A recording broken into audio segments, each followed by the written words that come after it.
Okay, so what I want to do is tell you what I personally think are the secrets to giving a fantastic hot stones massage. Now, by all means, if you disagree or you have other things you'd like to add, please, by all means, let me know. Give me your opinion, what you think.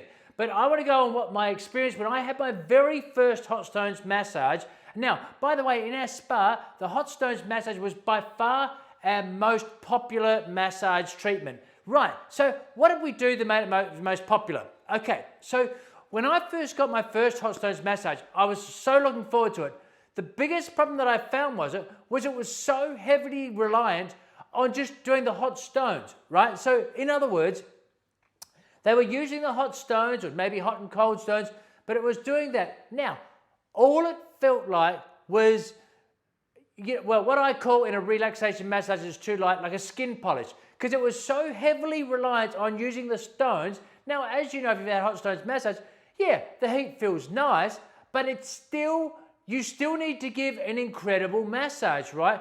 So this was the major problem for me. So they would use the stones to do all these sorts of things, and then after I was like, but wait a minute, I'm not getting a real massage, right? You're not getting into the muscles. You're not giving me this beautiful deepness that gets down to what I call that feel-good pain. You know what it is, that exquisite, and I'm not talking about pain, obviously. I'm talking about when you feel them getting into the muscles and they start working with their forearms.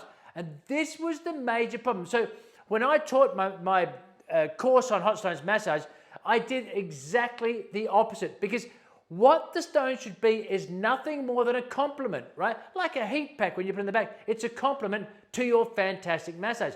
So the same with the hot stones. So you do that, and yes, it feels fantastic, but unless you give a great massage, which I've taught all about massage techniques, then it's just a bit of a skin polish. You know, it's just like, yeah, okay, I get it. The hot stones feel warm, they feel smooth, they feel nice, but I'm not feeling loosened up. And it became really annoying, especially on the back. It was like hot stones, hot stones, hot stones, hot stones. Yep, okay, I get what that feels like, right? So that to me is the most important thing that is lacking in the vast majority of hot stone massages is fantastic massage. So whatever massage you do, whether it's your deep tissue or your relaxation, do that. Now, if you want to do hot stones, right? So whatever sequence, if you've got a great relaxation massage that gets in and you're using your forearms, maybe you're using your fists and your palms, and you get rave reviews on your relaxation or your deep tissue, then all you do is complement that. So your hot stones massage, now I'm not saying it has to be exactly the same sequence.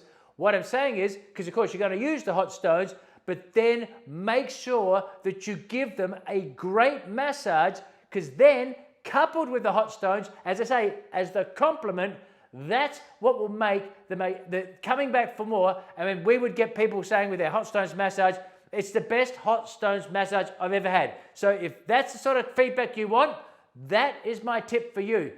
Give them the hot stones as a complement to your brilliant massage techniques.